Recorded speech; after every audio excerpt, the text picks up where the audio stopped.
وَلَقَدْ يَسَّرْنَا الْقُرْآنَ لِلذِّكْرِ فَهَلْ مِن مُّدَّكِرٍ۔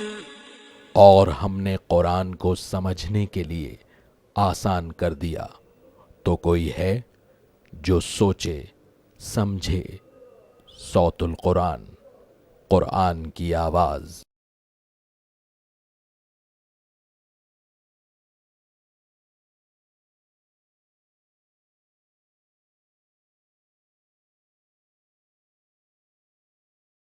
نحمده ونصلي على رسوله الكريم اما بعد فاعوذ بالله من الشيطان الرجيم بسم الله الرحمن الرحيم يا ايها الذين آمنوا شهادة بينكم اذا حضر احدكم الموت حين الوصية اثنان ذوى عدل منكم او آخران من غيركم ان انتم ضربتم في الارض فاصابتكم مصيبة الموت تحبسونهما من بعد الصلاة فيقسمان بالله إن ارتبتم لا نشتري به ثمنا ولو كان ذا قربى ولا نكتم شهادة الله إنا إذا لمن الآثمين۔ صدق اللہ العظیم۔ سورۃ المائدہ آیت نمبر 106 سے ہم اپنا مطالعہ شروع کر رہے ہیں۔ اب اس مقام پر وصیت کے موقع پر گواہ بنانے کی تلقین کی جا رہی ہے۔ فرمایا کہ یا ایھا الذین آمنوا، اے وہ لوگوں جو ایمان لائے ہو، شہادت بینکم، تمہارے درمیان گواہی کی کیفیت یہ ہے، اذا حضر احدکم الموت، کہ جب تم میں سے کسی کو موت آ پہنچے، حین الوصیۃ اثنان ذوا عدل منکم، وصیت کے وقت کہ تم میں سے دو معتبر گواہ ہوں، او آخران من غیرکم، یا تمہارے سوا کوئی اور دو ہوں، مراد ہے کہ اگر مسلمان نہیں ملے تو غیر مسلم کو بھی گواہ بنا سکتے ہو۔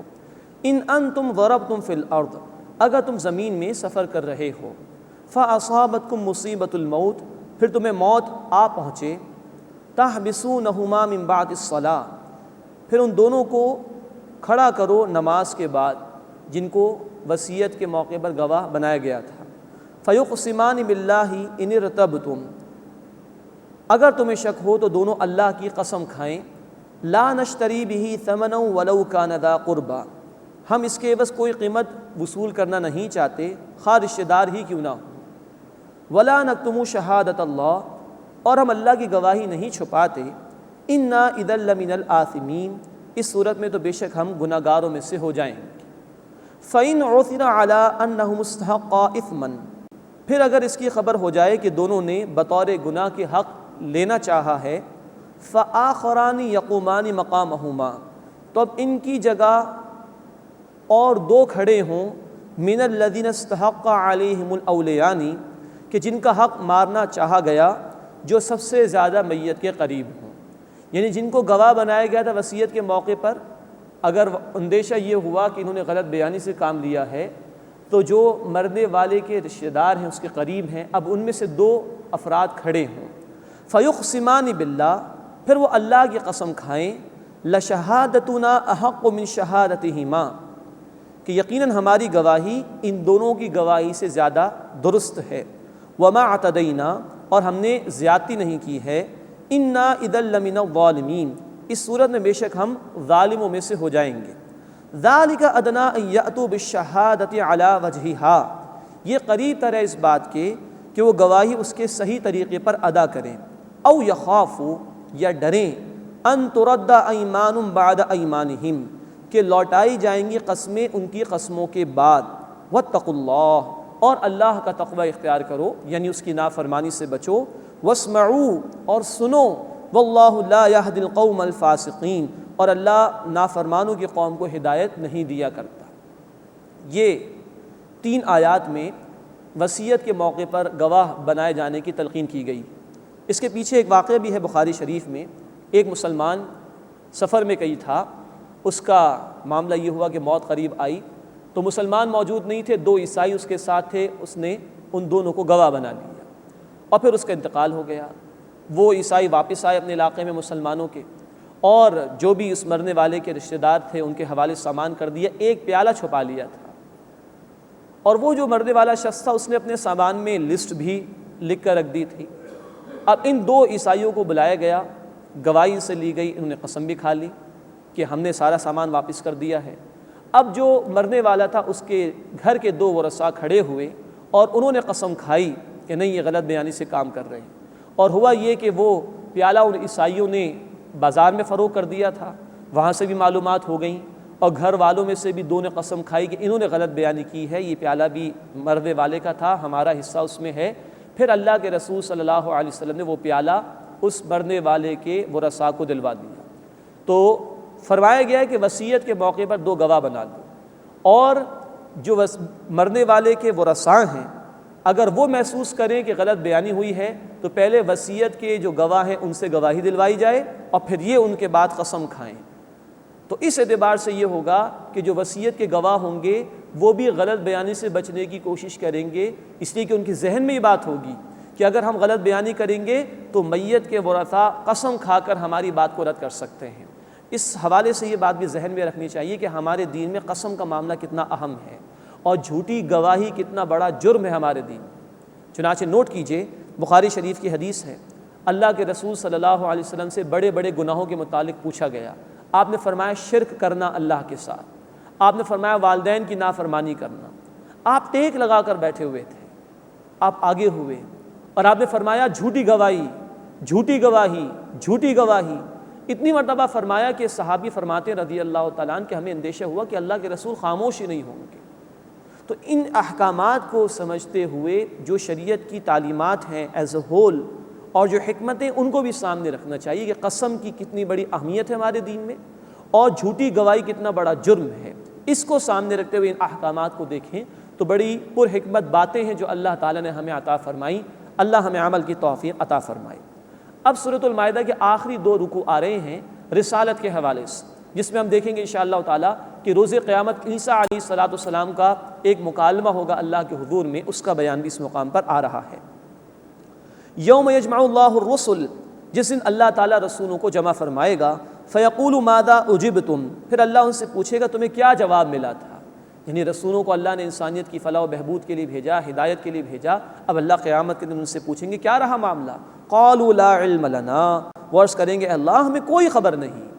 یہ عاجزانہ جواب ہے رسولوں کا، ورنہ لوگوں نے ان کے ساتھ کیا کچھ کیا تھا وہ ان کے ساتھ ہی معاملہ پیش آیا تھا، لیکن وہ اللہ کے حضور عاجزی سے جواب دیں گے۔ قالوا لا علم لنا، وہ عرض کریں گے اللہ ہمیں کوئی خبر نہیں۔ انک انت علام الغیوب، بے شک تو تمام چھپی ہوئی باتوں کا خوب جاننے والا ہے۔ اذ قال اللہ یا عیسی ابن مریم، یاد کرو جب اللہ تعالیٰ کہیں گے اے عیسیٰ ابن مریم علیہ السلام والسلام علیہ، اذکر نعمتی علیک، اپنے اوپر میری نعمت یاد کرو، وعلی والدتک، اور اپنی والدہ پر میری نعمت یاد کرو۔ کیسے معجزانہ پیدائش ہوئی عیسیٰ علیہ السلام کی، کس طرح اللہ تعالیٰ نے ان کی پیدائش کے موقع پر جو الزامات لگے تھے حضرت مریم سلام علیہا پر، کس طرح اللہ نے ان کی برات کا اعلان فرمایا، کیسے اللہ تعالیٰ نے ان کو ماں کی گود میں بولنے کی توفیق دی، کیسے کیسے معجزات اللہ نے عیسیٰ علیہ السلام کو عطا فرمائے، کس طرح اللہ نے ان کو بلند فرما لیا آسمان کی طرف۔ تو اے عیسیٰ اذکر نعمتی علیک وعلی والدتک، اپنے اوپر اور اپنی والدہ پر میری نعمت کو یاد کرو۔ اذ ایدتک بروح القدس، کہ جب میں نے تمہاری روح القدس کے ذریعے مدد کی، یعنی جبریل امین علیہ السلام، تکلم الناس فی المہد وکہلا، تم لوگوں سے بچپن میں اور بڑی عمر میں، پختہ عمر میں گفتگو کرتے تھے۔ سورہ آل عمران آیت 46 میں تفصیل آ چکی ہے۔ وَإِذْ عَلَّمْتُكَ الْكِتَابَ وَالْحِكْمَةَ وَالتَّوْرَاةَ وَالْإِنْجِيلَ، اور جب میں نے تمہیں سکھائی کتاب اور حکمت یعنی تورات اور انجیل۔ وَإِذْ تَخْلُقُ مِنَ الطِّينِ كَهَيْئَةِ الطَّيْرِ بِإِذْنِي، اور جب تم میرے حکم سے مٹی سے جانور کی سی شکل بناتے تھے، فَتَنْفُخُ فِيهَا فَتَكُونُ طَيْرًا بِإِذْنِي، پھر اس میں پھونک مارتے تھے تو وہ میرے حکم سے اڑنے والا ہو جاتا تھا۔ وَتُبْرِئُ الْأَكْمَحَ وَالْأَبْرَصَ بِإِذْنِي، اور تم پیدائشی اندھے اور کوڑھی کے مریض کو میرے حکم سے شفا دے دیا کرتے تھے۔ وَإِذْ تُخْرِجُ الْمَوْتَى بِإِذْنِي، اور تم مردے کو میرے حکم سے زندہ کر دیا کرتے تھے۔ وَإِذْ كَفَفْتُ بَنِي إِسْرَائِيلَ عَنْكَ، اور جب میں نے محفوظ رکھا تمہیں بنی اسرائیل سے۔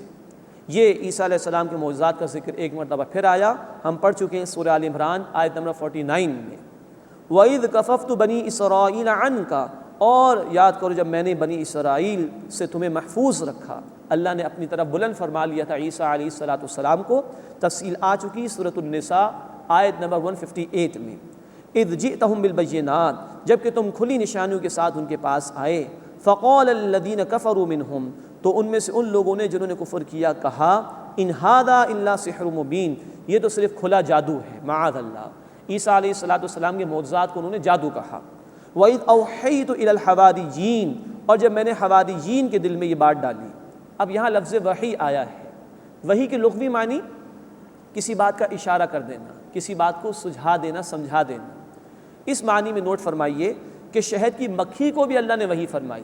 سورہ النحل آیت نمبر 68 میں ذکر ہے، اللہ نے شہد کی مکھی کو سجھایا کیسے وہ گھر بنائے پہاڑوں میں، کس طرح وہ پھولوں سے رس حاصل کرے اور کس طرح وہ شہد تیار کرے۔ تو یہ ہے کسی کے دل میں کوئی بات ڈال دینا، تو شہد کی مکھی کو بھی ہوئی۔ موسیٰ علیہ السلام کی والدہ کو بھی کی گئی تھی کہ دریا کے حوالے کر دے موسیٰ علیہ السلام کو صندوق میں ڈال کر، اسی طرح حواریین کو بھی کی گئی۔ لیکن یہ وحی نبوت نہیں ہے، وحی کی انتہا کیا ہے؟ وہ ہے وحی نبوت۔ اللہ اپنے بندوں میں سے مخصوص لوگوں کو منتخب فرماتا رہا اور ان کو اپنا کلام عطا فرماتا رہا انسانیت کی ہدایت کے لیے۔ وَإِذْ أَوْحَيْتُ إِلَى الْحَوَارِيِّينَ، اور جب میں نے حواریین کے دل میں یہ بات ڈالی، یعنی عیسیٰ علیہ السلام کے جو پیروکار تھے ان کو حواریین کہا جاتا ہے، ان آمنوا بی وبرسولی، کہ مجھ پر اور میرے رسول علیہ السلام پر ایمان لاؤ۔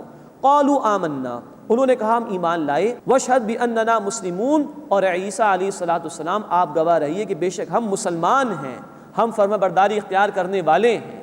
نوٹ فرمائیے کہ عیسیٰ علیہ السلام کے ماننے والے اپنے آپ کو مسلم کہہ رہے ہیں۔ سورہ آل عمران آیت نمبر 19، ان الدین عند اللہ الاسلام، دین اللہ کے نزدیک اسلام ہی ہے۔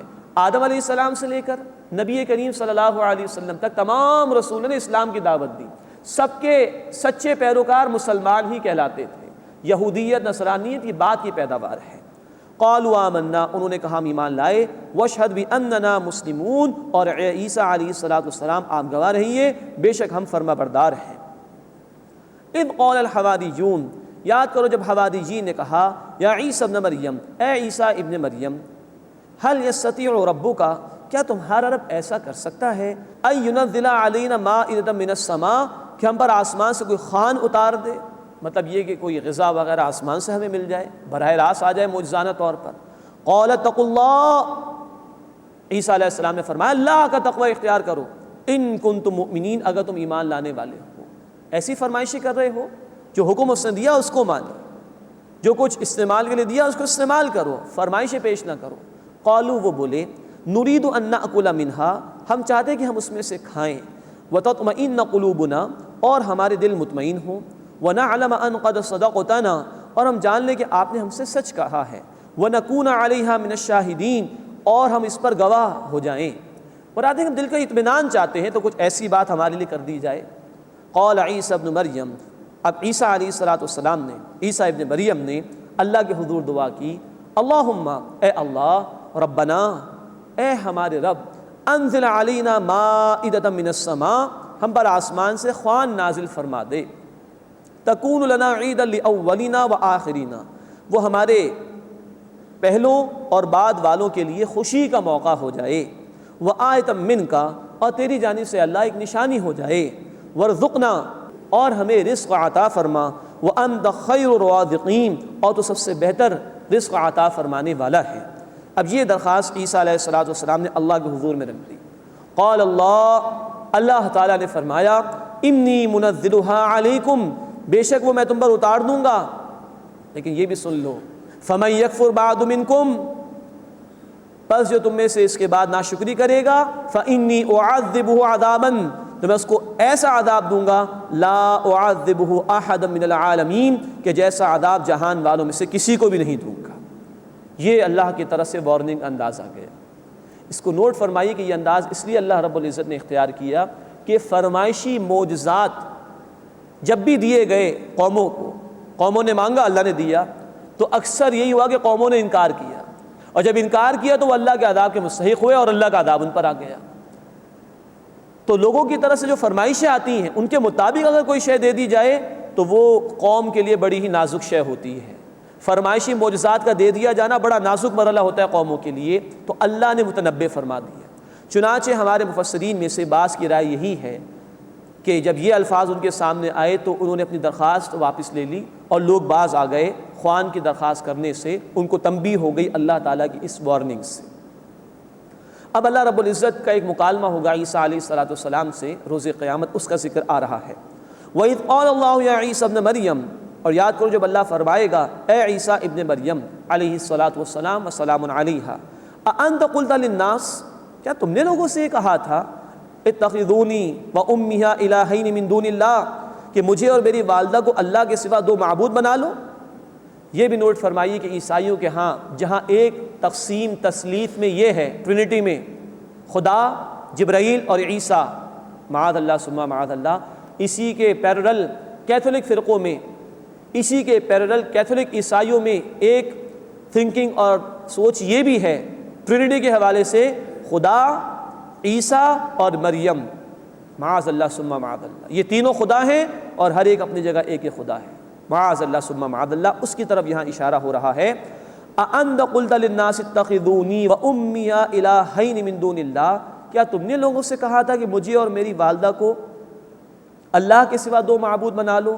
قَالَ سُبْحَانَكَ، عیسیٰ علیہ السلام فرمائیں گے اے اللہ تو پاک ہے، مَا يَكُونُ لِي أَنْ أَقُولَ مَا لَيْسَ لِي بِحَقٍّ، میرے لیے روا نہیں کہ میں ایسی بات کہوں جس کا مجھے حق نہیں، ان كنت قلته فقد علمت، اے اللہ اگر میں نے کہا ہوتا تو ضرور اس کا علم تجھے ہوتا، تعلم ما فی نفسک، بڑے ہی عاجزانہ الفاظ ہیں، تعلم ما فی نفسی، اے اللہ تو جانتا ہے جو میرے دل میں ہے، ولا اعلم ما فی نفسک، اور میں نہیں جانتا جو تیرے دل میں ہے، انک انت علام الغیوب، بے شک تو پوشیدہ باتوں کا خوب جاننے والا ہے، ما قلت لهم الا ما امرتنی به، اے اللہ میں نے اس سے نہیں کہا تھا مگر صرف وہ جس کا تو نے مجھے حکم دیا تھا، ان اعبدوا اللہ ربی وربکم، کہ تم عبادت کرو اللہ کی جو میرا بھی رب ہے اور تمہارا بھی رب ہے، وکنت علیہم شہیدا ما دمت فیہم، اور اے اللہ جب تک میں ان کے درمیان تھا میں نگران رہا، میں دیکھ رہا تھا وہ کیا کر رہے تھے، فلما توفیتنی، پھر جب اے اللہ تو نے مجھے پورا اٹھا لیا، زندہ آسمان پر بلند کر لیا، تفصیل آ چکی ہے سورہ آل عمران آیت نمبر 55 میں، فلما توفیتنی، بس اے اللہ جب تو نے مجھے پورا اٹھا لیا، کنت انت الرقیب علیہم، تو تو ان پر اے اللہ نگران تھا، وانت علی کل شیء شہید، اور تو ہر شے کی خبر رکھنے والا ہے۔ اس کے بعد بڑے ہی عاجزانہ الفاظ اور شفاعت کرنے کا بڑا ہی لطیف انداز ہے جو اس مقام پر بیان ہو رہا ہے، ان تعذبہم، اے اللہ اگر تو انہیں عذاب دے، فإنہم عبادک، تو بے شک وہ تیرے بندے ہیں، تو جو چاہے کرے، وَإِن تَغْفِرْ لَهُمْ، اور اگر تو انہیں بخش دے، فَإِنَّكَ أَنْتَ الْعَزِيزُ الْحَكِيمُ، تو بے شک اے اللہ تو غالب ہے، حکمت والا ہے، تجھے اس بات کا بھی اختیار حاصل ہے، تیرے بندے ہیں، تو چاہے تو عذاب دے دے ان کو، اور تو معاف کرنا چاہے، بخش دینا چاہے، تو تجھے پورا اختیار حاصل ہے، اور تو حکمت والا ہے، تیرا کوئی بھی فیصلہ حکمت سے خالی نہیں ہوگا۔ ان دو آیات کے متعلق دو احادیث نوٹ فرمائیے۔ آیت نمبر 117 کے ضمن میں بخاری شریف کی حدیث ہے، اللہ کے رسول صلی اللہ علیہ وسلم روز قیامت حوض کوثر کے پاس موجود ہوں گے، آپ چاہیں گے کہ اپنے امتیوں کو حوض کوثر میں سے جام پلائیں، فرشتے کچھ لوگوں کو کھینچ کر الگ کر دیں گے، اللہ کے رسول کہیں گے میرے امتی ہیں آنے دو، فرشتے کہیں گے اللہ کے رسول صلی اللہ علیہ وسلم آپ کے علم میں نہیں کہ آپ کے بعد انہوں نے کیسے برے اعمال کی، کیسی نئی باتیں دین میں ایجاد کر لی تھیں، ان کے لیے یہاں سے پانی نہیں ہے، حوض کوثر سے ان کے لیے پانی نہیں ہے۔ اللہ کے رسول تب کہیں گے یہی الفاظ، کنت علیہم شہیدا ما دمت فیہم، اے اللہ جب تک میں ان کے درمیان تھا میں دیکھ رہا تھا۔ اس کے بعد پھر یہی ہے، اللہ نے اللہ کے رسول صلی اللہ علیہ وسلم کو بھی واپس بلا لیا، اللہ ہر شے کا جاننے والا ہے۔ اور آیت نمبر 118 کے حوالے سے مسند احمد کی روایت ہے، پوری رات ایک آیت پڑھ کے اللہ کے رسول صلی اللہ علیہ وسلم روتے رہے، ان تعذبہم فإنہم عبادک، اے اللہ اگر تو ان کو عذاب دے تو یہ تیرے بندے ہیں، وَإِن تَغْفِرْ لَهُمْ فَإِنَّكَ أَنْتَ الْعَزِيزُ الْحَكِيمُ، اور اگر تو انہیں بخش دے تو اللہ تو غالب حکمت والا ہے۔ پوری رات آپ صلی اللہ علیہ وسلم روتے رہے، اور مسلم شریف کی روایت ہے، رو رہے تھے اور امت کے لیے دعائیں کر رہے تھے۔ اللہ نے جبریل امین علیہ السلام کے ذریعے سے بشارت دی کہ جاؤ محمد صلی اللہ علیہ وسلم کو بشارت دے دو کہ اللہ ان کی امت کے ساتھ ایسا معاملہ فرمائے گا کہ جس سے یہ راضی ہو جائیں گے۔ اندازہ کیجئے کہ اللہ کے رسول صلی اللہ علیہ وسلم ہمارے لیے راتوں کو دعائیں کرتے تھے، پوری پوری رات، آدھی آدھی رات کھڑے ہوتے تھے اور ہمارے لیے دعائیں کرتے تھے۔ آج ہم ان کو کتنا یاد رکھتے ہیں؟ ہم چاہتے تو ہیں کہ ان کی شفاعت کے مستحق ہو جائیں، ہم ان کی تعلیمات پر کتنا عمل کرتے ہیں، ہم ان کی پیروی کتنی کرتے ہیں؟ جامع ترمذی کی حدیث ہے، اللہ کے رسول صلی اللہ علیہ وسلم نے فرمایا من احب سنتی فقط احبنی، جس نے میری سنت سے محبت کی، میرے طریقے سے محبت کی، اس نے مجھ سے محبت کی۔ اللہ ہمیں اپنی رحمت کا مستحق بننے کی توفیق عطا فرمائے اور اپنے حبیب صلی اللہ علیہ وسلم کی تعلیمات پر عمل کرنے کی توفیق عطا فرمائے۔ قال اللہ قیامت کے دن فرمائے گا ھذا یوم ینفع الصادقین صدقہم، یہ دن ہے کہ سچوں کو ان کی سچائی نفع دے گی۔ ابن عباس رضی اللہ تعالیٰ عنہ فرماتے ہیں سچائی سے مراد توحید کو ماننا اور اللہ کی توحید کے جو تقاضے ان پر عمل کرنا۔ فرمایا ھذا یوم ینفع الصادقین صدقہم، یہ دن ہے کہ سچوں کو ان کی سچائی نفع دے گی۔ لہم جنات تجری من تحتہا الانہار، ان کے لیے باغات ہیں جن کے نیچے نہریں جاری ہیں، خالدین فیہا ابدا، وہ میں ہمیشہ ہمیشہ رہیں گے۔ اللہم انا نسألک الجنہ، اے اللہ ہم تجھ سے جنت کا سوال کرتے ہیں۔ رضی اللہ عنہم ورضوا عنہ، اللہ ان سے راضی ہوا اور وہ اللہ سے راضی ہوئے۔ ذالک الفوز العظیم، یہ سب سے بڑی کامیابی ہے۔ اے اللہ ہمیں ان بندوں میں شامل فرما جن سے تو راضی ہو جائے گا اور وہ تجھ سے راضی ہو جائیں گے۔ للہ ملک السماوات والارض، اللہ ہی کے لیے ہے کل اختیار آسمانوں اور زمین کا، وما فیہم، اور جو کچھ ان کے درمیان ہے، تمام بادشاہت اللہ کے لیے ہے۔ وہو علی کل شیء قدیر، اور وہ اللہ ہر شے پر قدرت رکھنے والا ہے۔ سورۃ المائدہ الحمدللہ مکمل ہوئی۔ سورۃ الفاتحہ مکی صورت، ہم نے اس کا مطالعہ کیا۔ پھر 4 طویل ترین مدنی صورتیں قرآن حکیم میں، سورہ البقرہ، سورہ آل عمران، سورۃ النساء، اور پھر آخر میں سورۃ المائدہ کا مطالعہ ہم نے کیا۔ نوٹ فرمائیے کہ نبی صلی اللہ علیہ وسلم پر اول تو مکی صورتیں نازل ہوئیں جب آپ مکے میں تھے، اور پھر مدنی صورتوں کا نزول ہے، لیکن قرآن حکیم کی ترتیب ایسی نہیں ہے، بلکہ ہم نے دیکھا ایک مکی صورت، پھر 4 مدنی صورتیں آ گئیں۔ اب انشاءاللہ ہم دیکھیں گے 2 مکی صورتیں آ رہی ہیں، سورۃ الانعام اور سورۃ الاعراف۔ نوٹ فرمائی کہ یہ ترتیب جو اس وقت ہمارے پاس کتابی صورت میں ہے، اس کی سپرویژن بھی اللہ کے رسول صلی اللہ علیہ وسلم نے فرمائی تھی۔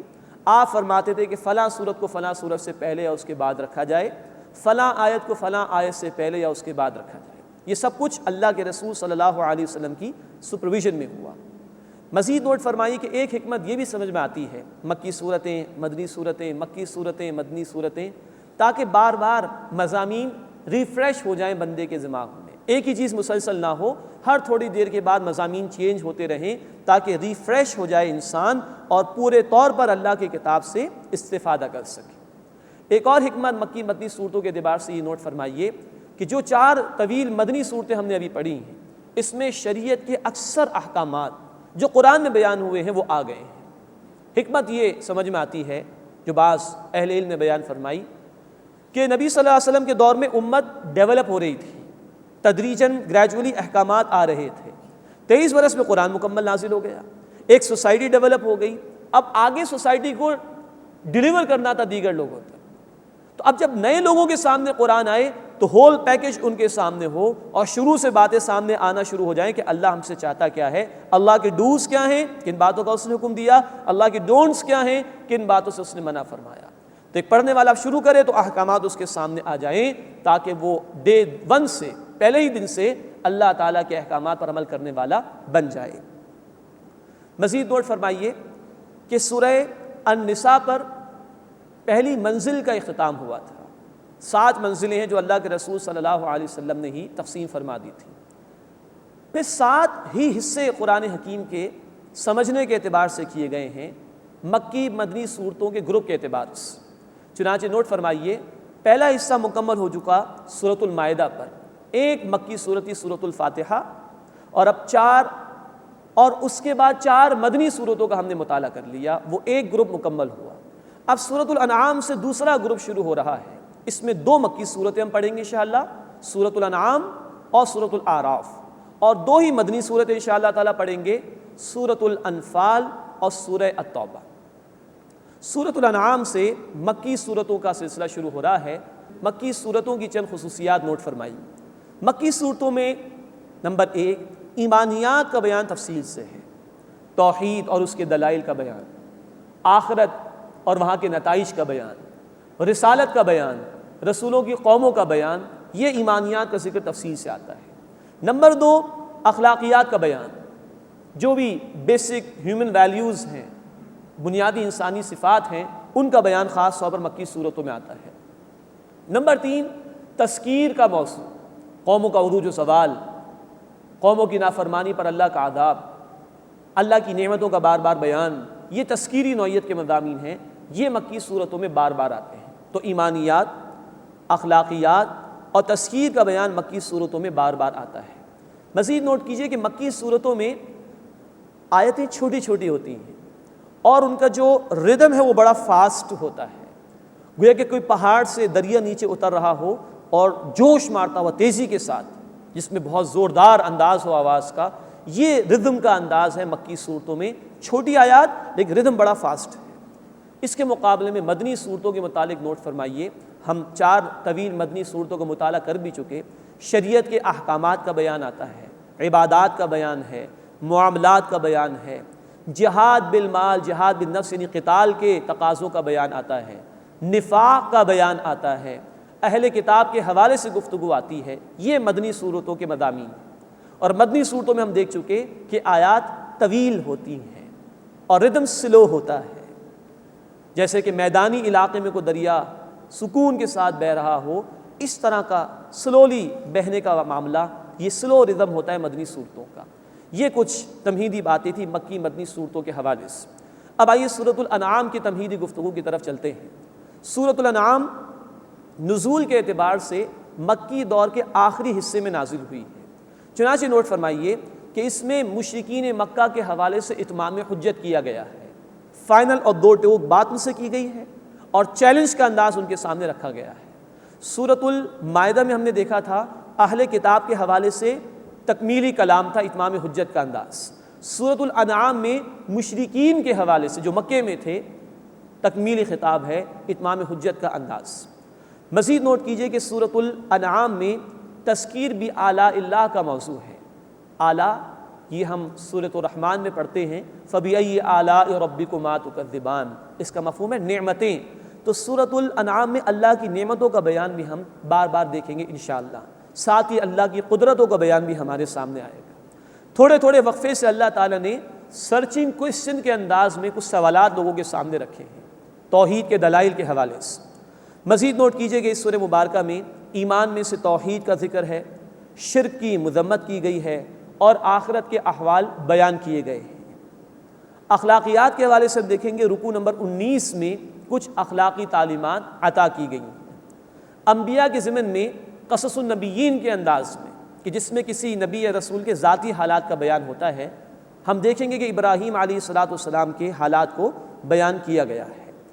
مزید یہ بات بھی نوٹ فرمائیے کہ مفسرین میں سے بعض کی رائے یہ ہے کہ یہ تمام کے تمام صورت چند آیات کے ایکسیپشن کے ساتھ ایک ہی وقت میں نبی صلی اللہ علیہ وسلم پر نازل ہوئی، اس لیے اس میں انداز بھی بڑا فاسٹ ہمیں محسوس ہوتا ہے، بڑی تیزی کے ساتھ اللہ تعالیٰ نے دلائل بیان کیے ہیں اور مشرکین کی غلط فہمیوں کا اور ان کے شرک کا اللہ تعالیٰ نے رد فرمایا ہے۔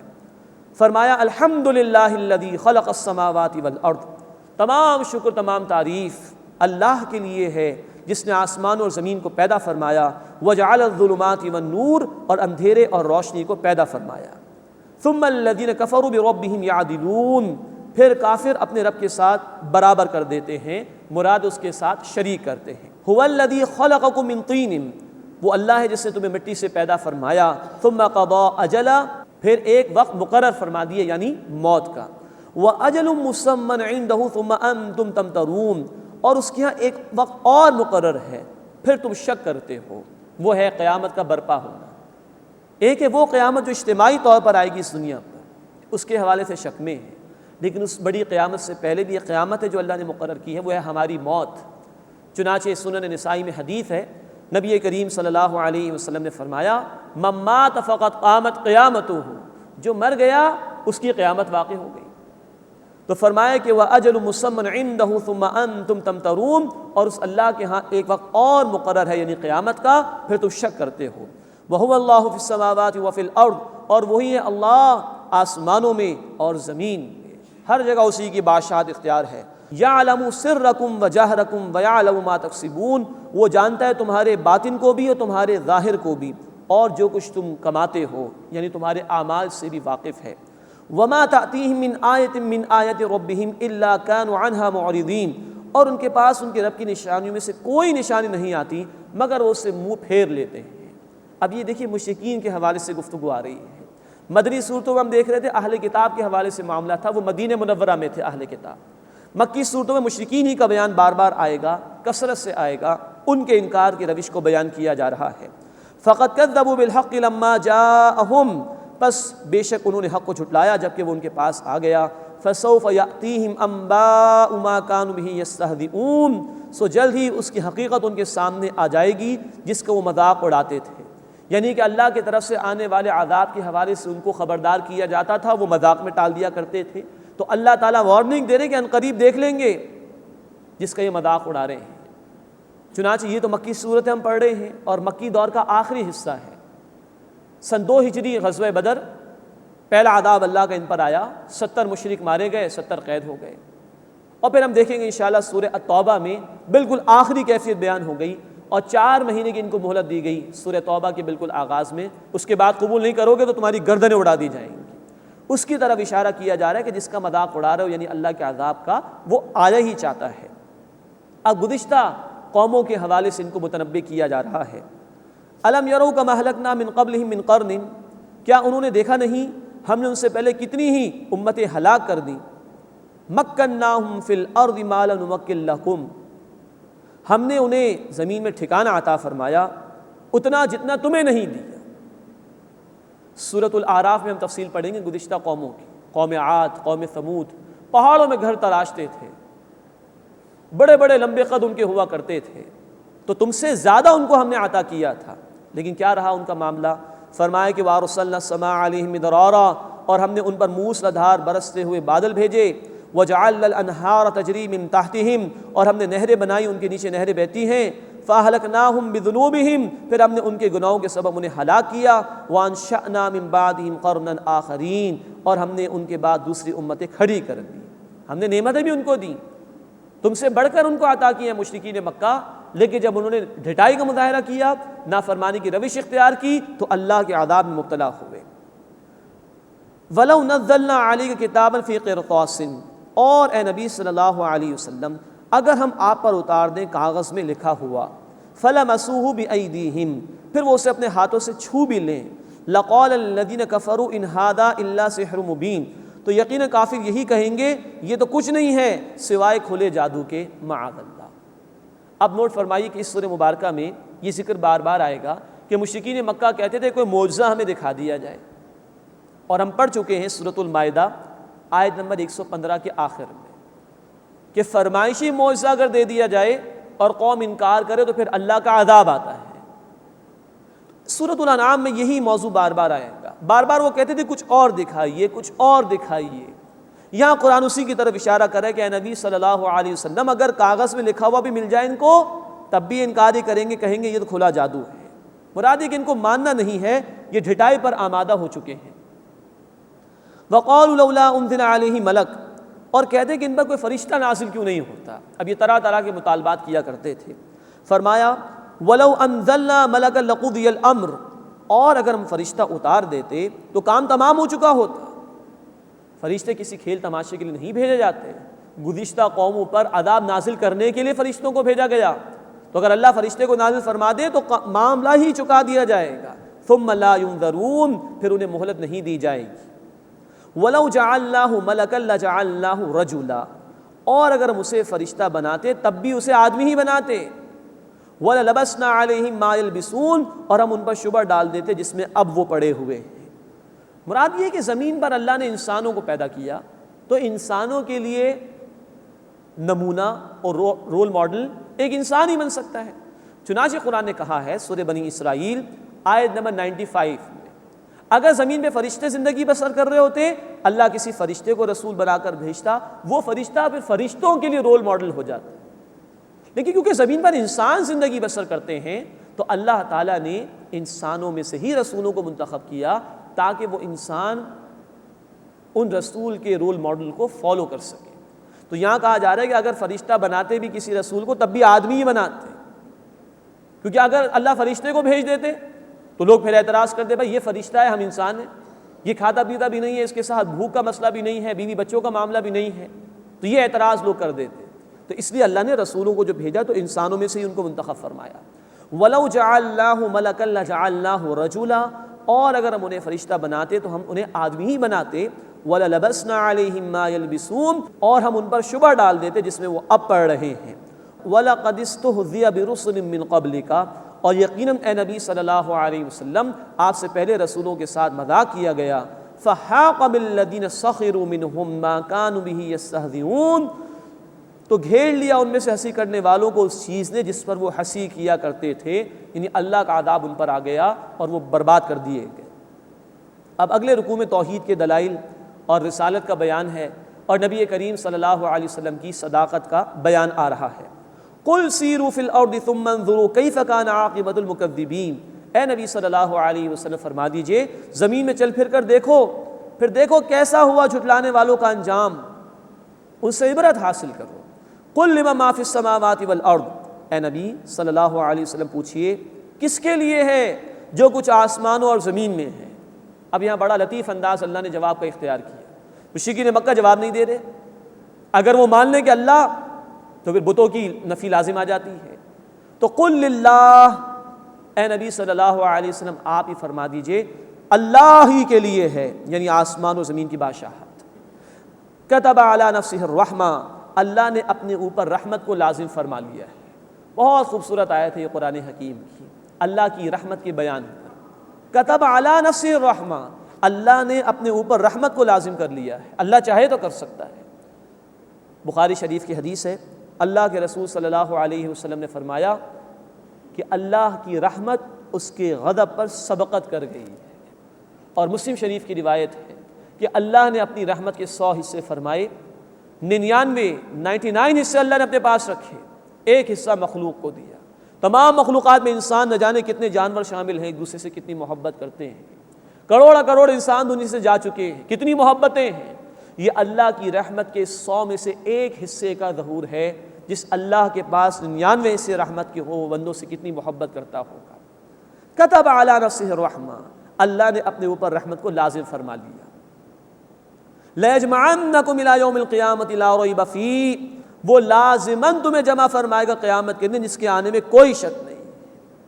اللہ کی رحمت کا اصل ظہور ہوگا آخرت میں، اور قیامت کا برپا کیا جانا بھی اللہ کی رحمت کا مظہر ہوگا تاکہ حقدار کو اس کا حق ملے اور مجرمین کو سزا ملے، اللہ کے لیے محنت کرنے والوں کو اجر و ثواب ملے، اللہ کی نافرمانی کرنے والوں کو عذاب دیا جائے۔ تو اللہ کی رحمت کا اصل ظہور ہوگا آخرت میں۔ الذین خسروا انفسهم فهم لا یؤمنون، جن لوگوں نے اپنے آپ کو خسارے میں ڈالا تو وہ ایمان نہیں لائیں گے۔ وَلَهُ مَا سَكَنَ فِي اللَّيْلِ وَالنَّهَارِ، اللہ ہی کے لیے ہے جو کچھ کے بستا ہے رات میں اور جو کچھ کے دن میں ہے، جو بھی دن میں حرکت ہوتی ہے سب کچھ اللہ ہی کے لیے ہے۔ وَهُوَ السَّمِيعُ الْعَلِيمُ، اور وہ خوب سننے والا، علم رکھنے والا ہے۔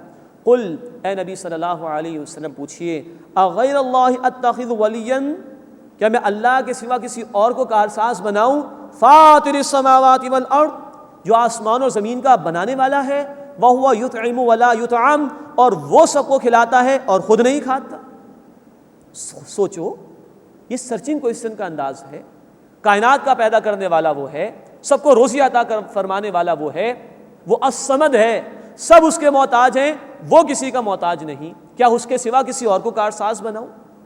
قل، اے نبی صلی اللہ علیہ وسلم فرما دیجئے انی امرت ان اکون اول من اسلم، آپ فرما دیجئے بے شک مجھے حکم دیا گیا ہے کہ میں سب سے پہلے فرما برداری اختیار کرنے والا ہو جاؤں۔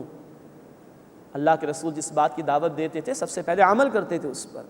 سورۃ الانعام ہی میں آیت نمبر 163 میں الفاظ ہیں وَأَنَا أَوَّلُ الْمُسْلِمِينَ، اور میں سب سے پہلا فرما برداری اختیار کرنے والا ہوں۔ تو قل اے نبی صلی اللہ علیہ وسلم فرما دیجئے انی امرت ان اکون اول من اسلم، کہ بے شک مجھے حکم دیا گیا ہے کہ میں سب سے پہلا ہو جاؤں حکم ماننے والا، ولا تکونن من المشرکین، اور اے لوگوں مشرکین میں سے مت ہو جاؤ۔ قل اے نبی صلی اللہ علیہ وسلم فرما دیجئے انی اخاف ان عصیت ربی عذاب یوم عظیم، بے شک اگر میں اپنے رب کی نافرمانی کروں تو بڑے دن کے عذاب سے ڈرتا ہوں۔ یہ ہے اللہ کے رسول صلی اللہ علیہ وسلم کی عاجزی کا بیان۔ میں بھی ڈرتا ہوں اللہ کے عذاب سے اگر میں اس کی نافرمانی کروں۔ من یصرف عنہ یومئذ فقد رحمہ، اس دن جس سے عذاب پھیر دیا جائے گا یقیناً اللہ پر اس نے رحم فرمایا۔ اللہ ہمیں ایسے لوگوں میں شامل فرمائے۔ وذالک الفوز المبین، اور یہ کھلی کامیابی ہے۔ اس کے بعد بڑے خوبصورت الفاظ قرآن میں آ رہے ہیں جس میں ہمارے عقیدے کا بیان ہے۔ وَإِن يَمْسَسْكَ اللَّهُ بِضُرٍّ فَلَا كَاشِفَ لَهُ إِلَّا هُوَ، اور اگر اللہ تمہیں کوئی تکلیف پہنچائے تو اس کے سوا اسے کوئی دور کرنے والا نہیں۔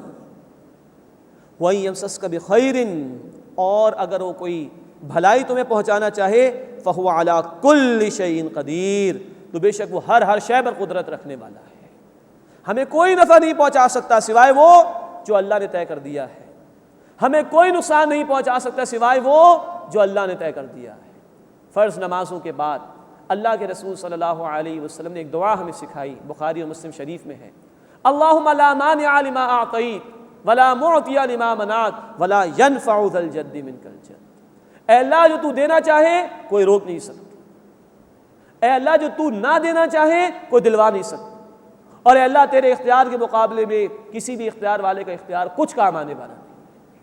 اللہ ہمیں اس بات کا یقین عطا فرمائے اور اپنے ہی اوپر توکل کرنے کی توفیق عطا فرمائے، اپنے ہی سے سب کچھ ہونے کا یقین عطا فرمائے۔ وَإِن يَمْسَسْكَ اللَّهُ بِضُرٍّ فَلَا كَاشِفَ لَهُ إِلَّا هُوَ، اور اگر اللہ تمہیں کوئی سختی یا تکلیف پہنچائے کوئی اس کے سوا اسے دور کرنے والا نہیں۔ وَإِن يَمْسَسْكَ بِخَيْرٍ، اور اگر وہ تمہیں کوئی بھلائی پہنچانا چاہے فَهُوَ عَلَى كُلِّ شَيْءٍ قَدِيرٌ، تو وہ ہر شے پر قدرت رکھنے والا ہے۔ وَهُوَ الْقَاهِرُ فَوْقَ عِبَادِهِ، اور وہ اپنے بندوں پر غالب ہے، کل اختیار رکھنے والا ہے۔ وَهُوَ الْحَكِيمُ الْخَبِيرُ، اور وہ حکمت والا ہے، خوب خبر رکھنے والا ہے۔ اللہ تعالی ہمیں اپنی توحید کے تقاضوں پر عمل کرنے کی اور ان پر استقامت سے آگے بڑھنے کی توفیق عطا فرمائے۔ آمین یا رب العالمین۔ وآخر دعوانا ان الحمد للہ رب العالمین۔